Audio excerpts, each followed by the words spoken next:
बिस्मिल्लाहिर्रहमानिर्रहीम। अभी तक हमने इंटरनेशनल बिज़नेस की डेफ़िनिशन, इंटरनेशनल बिज़नेस क्यों होता है, फिर हम ग्लोबलाइज़ेशन की तरफ चले गए। फिर इंटरनेशनल बिज़नेस के ऊपर क्या इम्पैक्ट है कल्चर्स का, लैंग्वेजेस का। फिर हमने करेंसीज़ के बारे में डिस्कशन की, मतलब फाइनेंस के कुछ इश्यूज़ भी हमने डिस्कस किए।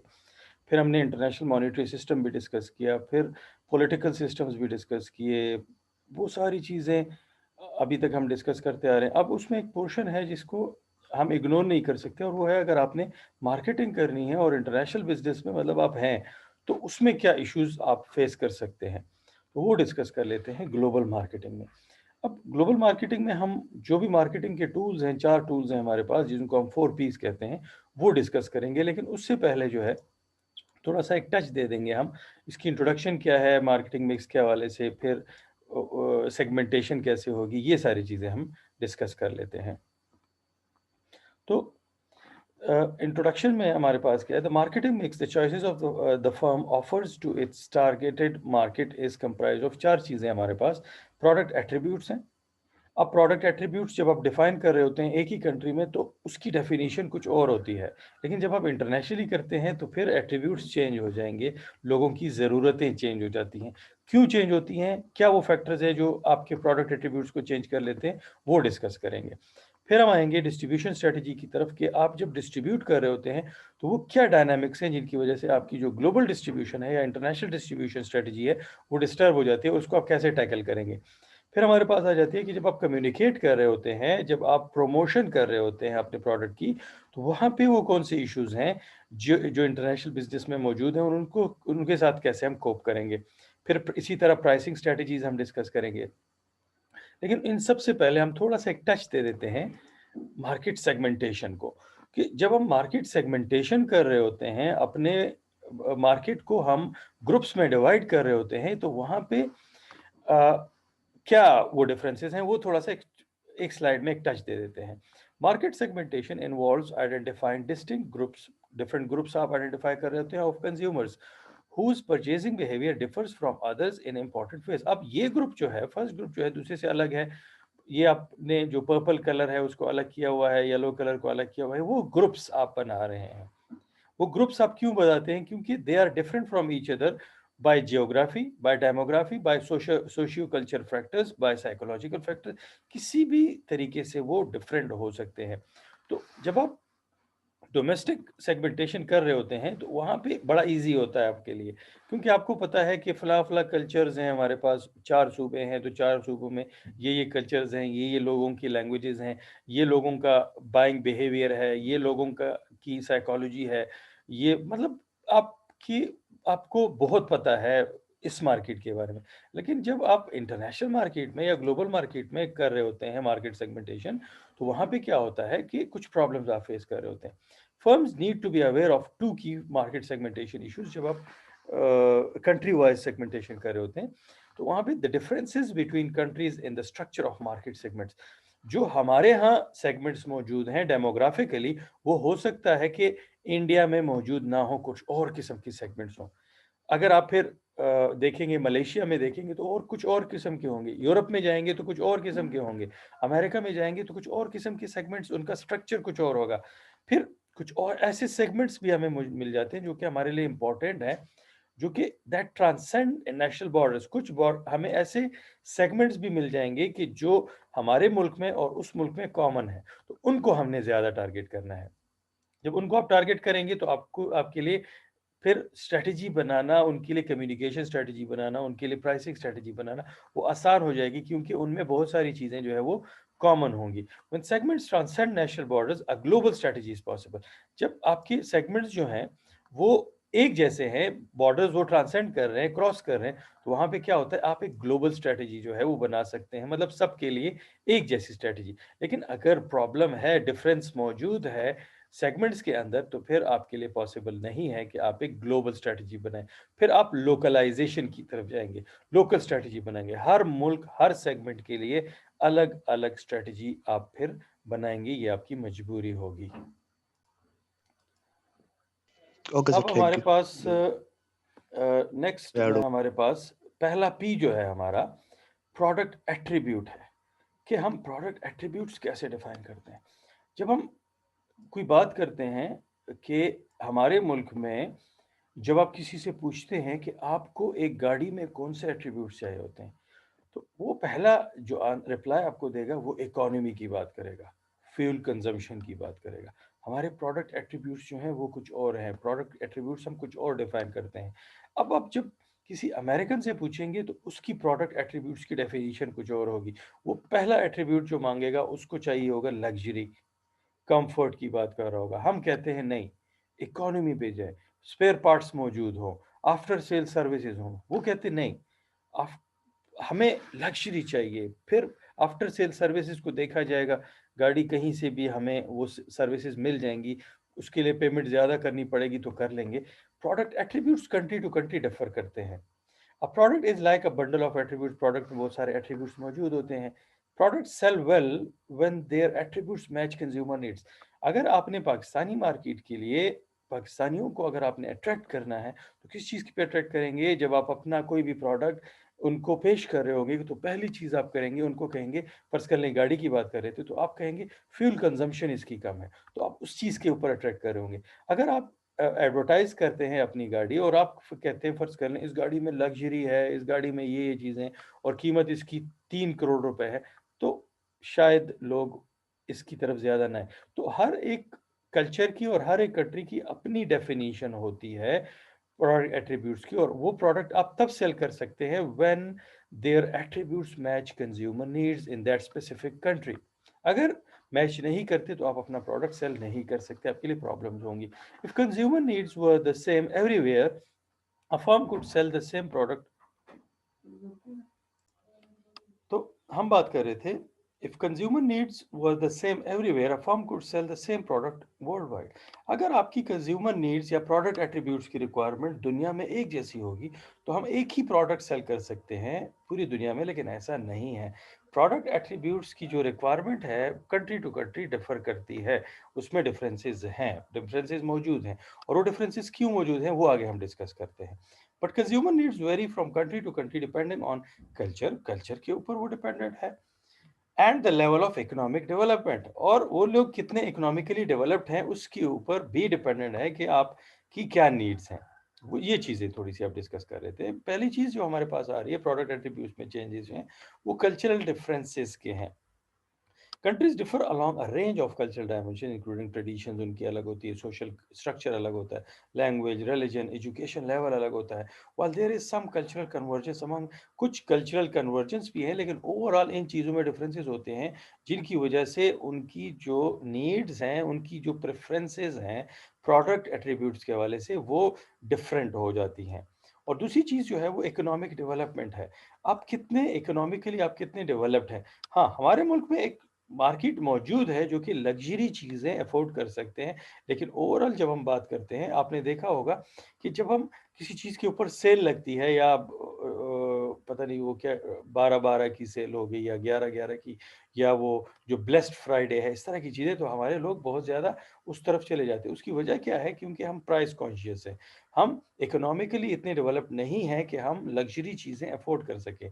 तो और हमारी जो प्रोडक्ट की एट्रिब्यूट्स जो हम डिफाइन करते हैं, हम कहते हैं कि जस्ट हमें एक यूटिलिटी मिले, हम वो काम हमें मिल सके, और इसी चीज़ को चाइना वाले जो हैं वो टारगेट कर रहे हैं। एक बेसिक चीज़ हमें दे देते हैं, जो एक जनरेटर हम यूज़ करते थे, फ़र्ज़ कर लें पहले खरीदते थे 50,000 का, वही जनरेटर जो है वो चाइना वाले लो क्वालिटी चीज़ें लगा के, प्रोडक्ट एट्रिब्यूट्स की डेफिनिशन हमारी यही है, हमें एक चीज़ सस्ती मिले, उसकी कंज़म्पशन कम हो।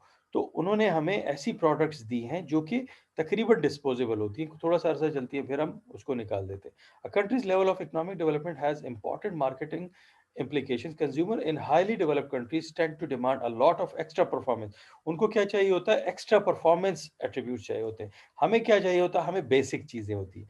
Consumer in less developed nations tend to prefer more basic products. हमें बेसिक प्रोडक्ट्स की ज़रूरत होती है। ऐसा क्यों है? क्योंकि हमारे पास इतने पैसे नहीं हैं कि हम उसके लिए पे कर सकें। अच्छा, जो तीसरी चीज़ हमारे पास आ जाती है कि जो हमारे प्रोडक्ट एट्रिब्यूट्स को अफ़ेक्ट कर सकती है, वो प्रोडक्ट एंड टेक्निकल स्टैंडर्ड्स हैं।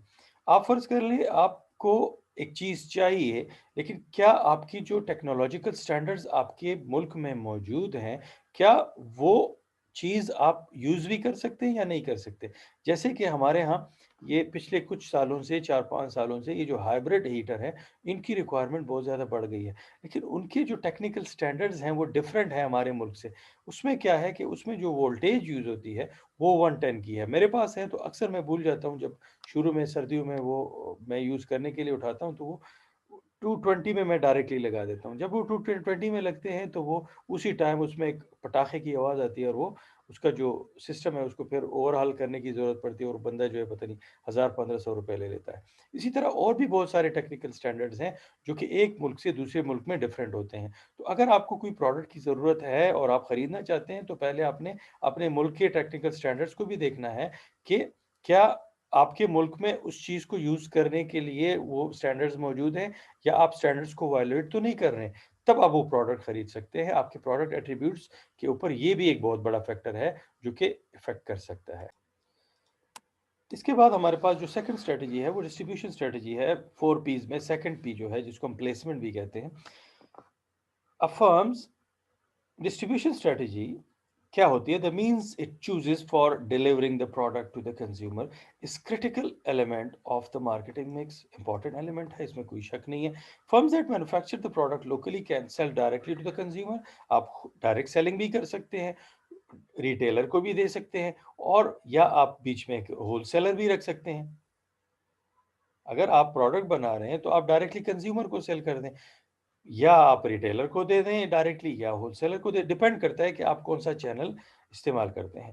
फ्रॉम द मैन्युफैक्चर आउटसाइड, जो आउटसाइडर है जो हमारे मुल्क में प्रोडक्ट सेल करता है, तो उसके पास भी मुख्तलिफ ऑप्शन हैं। कंज्यूमर को डायरेक्टली भी सेल कर सकता है, रिटेलर को भी सेल कर सकता है, होलसेलर को भी सेल कर सकता है, या इम्पोर्ट एजेंट को भी दे सकता है। अब क्या है कि डिस्ट्रीब्यूशन स्ट्रेटजी, ये सारी चीज़ें आपके सामने आ गई। या तो आप अगर डोमेस्टिक प्रोड्यूसर हैं तो आप जाएं डायरेक्टली, आप अपना प्रोडक्ट जो है वो सेल कर दें, कंज्यूमर को डायरेक्ट सेलिंग करें। वो डिपेंड करता है कि आपका प्रोडक्ट क्या है, और दूसरे भी फैक्टर्स हैं, आगे हम डिस्कस करेंगे। या आप होलसेलर को दे दें। होलसेलर जो है वो खुद से डायरेक्टली कंज्यूमर को भी दे सकता है और किसी रिटेलर को भी दे सकता है। फिर रिटेलर जो है वो फाइनल कस्टमर को या फाइनल कंज्यूमर को दे देगा। अगर आप अगर आप आउटसाइडर हैं तो आपके पास एक ऑप्शन ये भी मौजूद है कि आप इंपोर्ट एजेंट को दे दें। वो आगे होलसेलर को भी दे सकता है, होलसेलर के थ्रू आएगा। फिर या वो डायरेक्टली रिटेलर को भी दे सकता है, उस रास्ते भी आ सकता है, या फिर वो फाइनल कंज्यूमर को खुद भी दे सकता है। या अगर आप इनसाइडर हैं तो आपके पास ये ऑप्शंस मौजूद हैं। आप होलसेलर को दें, आप रिटेलर को दें, आप फाइनल कस्टमर को दे दें। फिर क्या है कि इन चीज़ों के ऊपर ये जो चैनल है, चैनल लेंथ है, इनके ऊपर सर। बहुत सा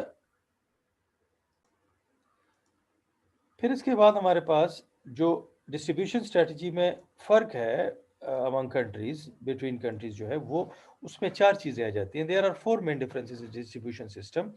4 डिफरेंसेस हैं हमारे पास। एक रिटेल कंसंट्रेशन है, एक चैनल लेंथ है, एक चैनल एक्सक्लूसिविटी है, और एक चैनल क्वालिटी है। 4 चीज़ों में डिस्ट्रीब्यूशन स्ट्रेटजी में डिफरेंसेस जो होते हैं।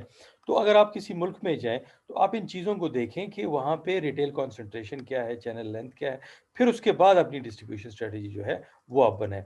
अब रिटेल कंसंट्रेशन क्या है?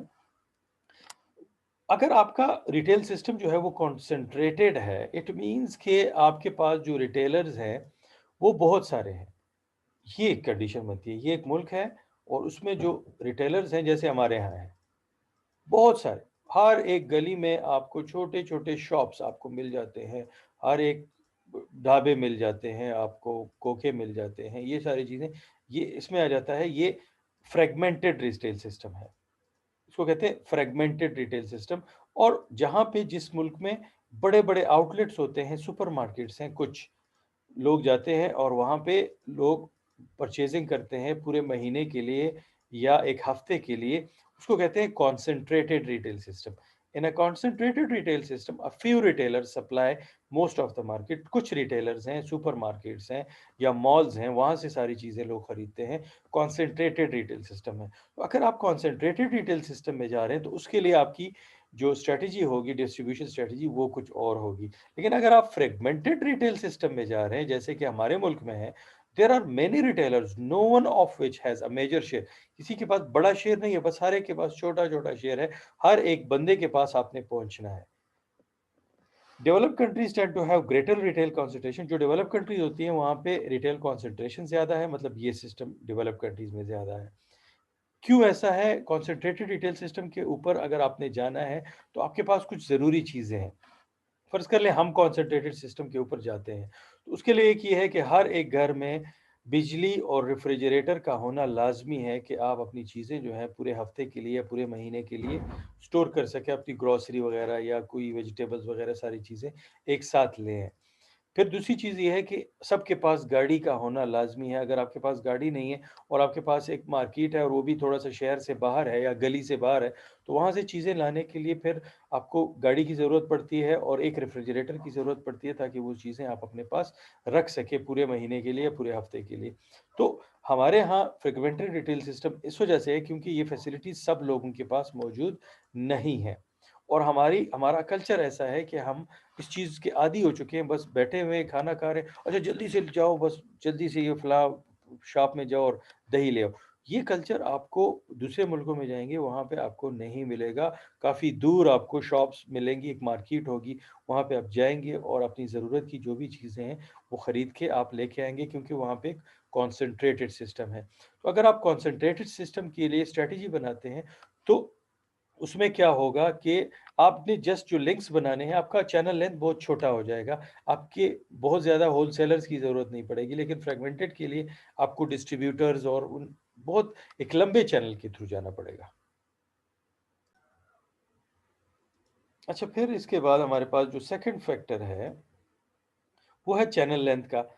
चैनल लेंथ उसी के ऊपर डिपेंडेंट है कि आप कौन-सा कॉन्सन्ट्रेटेड है या फ्रेगमेंटेड है। Channel length refers to the number of intermediaries, आपके बीच में इंटरमीडिएरीज़ कितने हैं, होलसेलर्स कितने हैं, रिटेलर्स कितने हैं, क्योंकि हो सकता है कि 10 होलसेलर्स हों और 20 रिटेलर्स हों बीच में।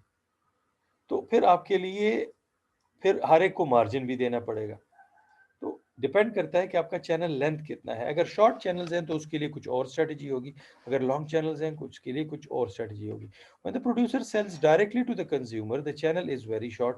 अगर आप इस चैनल पे आते हैं, डायरेक्टली आप उसको सेल करते हैं, मैन्युफैक्चरर जो है डायरेक्टली कंज्यूमर को, तो दिस इज़ द शॉर्टेस्ट। लेकिन अगर आप बीच में होलसेलर्स और रिटेलर्स बहुत सारे डाल देते हैं, तो आपका चैनल जो है वो लॉन्ग हो जाता है।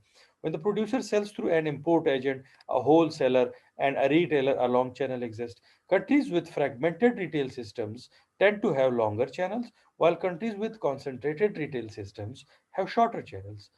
The internet is helping to short। अच्छा, अभी जो नया सिस्टम आया है ये कुछ अरसे में, पिछले 10 सालों में, इस क्या है कि इंटरनेट की वजह से हमारे जो चैनल्स हैं वो शॉर्ट होते जा रहे हैं। बस आपने डीएचएल के साथ बात कर ली, या आपने टीसीएस वालों के साथ या एमएनपी वालों के साथ आपने बात कर ली, और कैश ऑन डिलीवरी वाला चक्कर आपने उनके साथ कर लिया, और अपने प्रोडक्ट जो है फाइनल कंज्यूमर तक पहुंचा दिया और आपको पैसा मिल गया। हेल्पिंग टू शॉर्टन, तो आपको शॉर्ट चैनल्स मिल रहे हैं। तो अगर आपका चैनल लॉन्ग है, तो फिर आपकी डिस्ट्रीब्यूशन स्ट्रैटेजी कुछ और होगी, प्राइसिंग स्ट्रैटेजी डिफरेंट हो जाएगी, क्योंकि आपने फिर सबको मार्जिन भी देना होगा। फिर जो थर्ड फैक्टर है, वो चैनल एक्सक्लूसिविटी का है, कि जिस चैनल के थ्रू आप अपना प्रोडक्ट जो है फाइनल कंज्यूमर को सेल कर रहे हैं, वो चैनल कितना एक्सक्लूसिव है। एक्सक्लूसिव चैनल किसको कहते हैं? An exclusive distribution channel is one that is difficult for outsider to access. इसमें क्या होता है कि जैसे कि मैं कह दूँगा कि बाटा का है। जो उनकी फैक्ट्री है, उन्होंने क्या करना है कि जो उनकी आउटलेट्स हैं, जितने भी हैं, उन्होंने सिर्फ़ बाटा के ही प्रोडक्ट्स रखने हैं। तो अगर आपने इनको एक्सेस करना है, जैसे कुछ और कंपनीज़ के प्रोडक्ट भी वो रख रहे हैं, लेकिन उस बाटा की शॉप पे शेल्फ स्पेस ढूँढना, अवेल करना बहुत मुश्किल काम है, क्योंकि वो एक एक्सक्लूसिव चैनल है। तो एक्सक्लूसिव चैनल इसको कहते हैं कि आपकी कंट्री में फ़र्ज़ कर लें जो भी आउटलेट्स हैं, वो कहते हैं कि नहीं, हमने अपने ही मुल्क के प्रोडक्ट्स रखनी है, बाहर से किसी को अंदर नहीं आने देना। तो उसको हम कहेंगे एक्सक्लूसिव चैनल है। चैनल एक्सक्लूसिविटी ज़्यादा है, तो उसमें आपको आपके लिए जो जगह ढूँढना है, वो बहुत मुश्किल है। जापान का जो सिस्टम है, वो सबसे एक्सक्लूसिव सिस्टम है कि वो अपने ही मुल्क के प्रोडक्ट्स रखते हैं, उसके अलावा किसी और मुल्क के प्रोडक्ट्स जो हैं, वो प्रेफ़र नहीं करते। बहुत मुश्किल से आप वहाँ पे अपना शेल्फ स्पेस जो है, वो बना सकते हैं। The best exclusive system is Japanese retail system. इसके बाद हमारे पास आ जाती है कि जो चैनल आप यूज कर रहे हैं उस चैनल की क्वालिटी क्या है। Channel quality refers to the expertise, competencies and skills of system. जो आपके रिटेल सिस्टम में जो आपका होलसेलर है, जो आपका रिटेलर है, जो आपका इंपोर्ट एजेंट है, वो कितना कॉम्पिटेंट है, वो कितना एक्सपर्ट है, वो कितना स्किलफुल है कि वो आपके प्रोडक्ट को सही तरीके से हैंडल कर सके। अगर वो आपके प्रोडक्ट को सही तरीके से हैंडल नहीं कर सकता, तो फिर आपकी मजबूरी होगी कि आप फाइनल कंज्यूमर तक अपना प्रोडक्ट खुद लेके जाएंगे। लेकिन अगर आपके चैनल की क्वालिटी अच्छी है, तो आप उनके ऊपर फिर डिपेंडेंट हो सकते हैं, आप उनके ऊपर ट्रस्ट कर सकते हैं। Established retailers in a nation and their ability to sell and support the product, कि उनकी में कितनी एबिलिटी कि आपका प्रोडक्ट सही तरीके से सेल कर सकते हैं और सपोर्ट कर सकते हैं और उसको सही तरीके से प्रेजेंट भी कर सकते हैं। The quality of retailer is good in most developed countries but is variable at best in emerging markets। जो emerging markets है वहाँ पे वेरिएबल है, कुछ जगहों पे अच्छी है, कुछ जगहों पे बुरी है। और जो लेस डेवलप कंट्रीज वहाँ पे भी ऐसा ही है, कहीं पे आपको अच्छे चैनल में लोग मिल जाएंगे, क्वालिटी लोग मिल जाएंगे, जो आपके पास मेंबर्स हैं, रिटेलर्स हैं या होलसेलर्स हैं, और कहीं पे आपको ऐसे लोग मिलेंगे जो सुस्त होंगे, आपका प्रोडक्ट जो है वो सही तरीके से हैंडल नहीं कर सकेंगे। जैसे आजकल हमारे यहाँ ये जो मलेशिया वालों ने ये गाड़ी दी है प्रोटॉन की, अब यहाँ पे जो कंपनी वाले इसको डील कर रहे हैं, शायद अलहाज ग्रुप वाले इसको डील कर रहे हैं, तो लोगों के गिले उनसे हैं कि एक तो वो पता नहीं आपको जो टाइम देते हैं उस पे सही तरीके से वो आपको डिलीवरी नहीं देते, और ये इश्यूज हैं, इस तरह के इश्यूज, क्योंकि वो जो आपने जिस बंदे को चूज किया है वहां पे प्रॉब्लम्स हैं। क्योंकि हमारी चैनल क्वालिटी, अब हम इतने स्किलफुल नहीं है कि इतनी क्वालिटी चीज़ें जो टेक्नोलॉजिकली बहुत एडवांस हैं, उन चीज़ों को सही तरीके से हैंडल कर सकें। अगर आफ्टर सेल सर्विसेज देनी है, तो क्या आप सही तरीके से ये जो अलहाज ग्रुप वाले हैं, वो दे सकेंगे या नहीं दे सकेंगे, ये तो डिपेंड करता है। अगले 6 माह या 1 साल बाद ये चीज़ें जो हैं, ये क्लियर हो जाएँगी हमें। यस। अच्छा, इसके बाद हमारे पास कि हम डिस्ट्रीब्यूशन स्ट्रेटजी चूज़ कर रहे हैं, तो क्या वो हमारा होगा? The choice of distribution strategy determines which channel the firm will use to reach potential consumer. Potential consumer के लिए आपने जाना है, तो कौन से चैनल पे जाएँगे, वो चैनल आपने चूज़ करना है, तो उसमें आपने ये 4 चीज़ें देखनी है, ये सारी चीज़ें देखनी है, उसके बाद आप डिसाइड करेंगे कि किस चैनल पे जाना है। The optimal strategy depends on the relative cost and benefits of each alternative. अगर आप लॉन्ग चैनल पे जाएँगे, तो उसके साथ फिर कॉस्ट भी है, उसके बेनिफिट्स भी हैं, कोई और आपका प्रोडक्ट डील कर रहा है, लेकिन उसके फिर प्रॉब्लम्स भी उसमें हो सकते हैं कि हो सकता है होलसेलर डील ना कर सके। दूसरा मसला उसमें ये है कि आपकी कॉस्ट बढ़ जाती है, हर एक ने अपना मार्जिन ऐड करना होता है। Since each intermediary in his channel adds its own markup to the products, there is a generally a critical link between channel length and firm profit margin. जब चैनल लेंथ आप बढ़ाएँगे, लंबे channels के through जाएँगे, तो आपका profit margin जो है, वो अल्टीमेटली कम होता जाएगा। दूसरे लोग उसमें शेयर ले रहे होंगे। So when price is important, a shorter channel is better. अगर प्राइस इंपॉर्टेंट है और आप अपना प्रॉफिट मार्जिन अच्छा रखना चाहते हैं और प्राइस भी कम रखना चाहते हैं, तो फिर शॉर्टर चैनल पे जाएं, खुद ही हैंडल कर लें। A long channel can be beneficial because it economises. इसकी वजह से आपका क्या होता है, आपकी सेलिंग कॉस्ट जो है वो कम हो जाती है when the retail sector is very fragmented. A long channel can be beneficial because it economizes on selling cost when the retail sector is very fragmented। अगर आपका रिटेल सिस्टम जो है वो बहुत फ्रेगमेंटेड सिस्टम है, तो अगर आप डायरेक्ट सेलिंग में जाएंगे, तो वो वहाँ पे आपको हर एक रिटेलर को टारगेट करना, उसके पास अपना प्रोडक्ट पहुँचाने के लिए फिर आपको बहुत ज़्यादा कॉस्ट देनी पड़ेगी। तो आप क्या करें, एक होलसेलर को चूज़ करें, उस होलसेलर को कहें कि इस एरिया को आपने कवर करना है, एक दूसरे एरिया में एक और होलसेलर को चूज़ करें। तो क्या होगा, अगर आप डायरेक्टली एक-एक कस्टमर को, एक-एक रिटेलर को टारगेट करेंगे, तो आपकी कॉस्ट बहुत ज़्यादा बढ़ जाएगी। तो वो जो सिस्टम है, वो आपको क्या करेगा, अगर आप होलसेलर के थ्रू जाते हैं, तो क्या होगा कि आपकी कॉस्ट रिडक्शन हो सकती है इस केस में।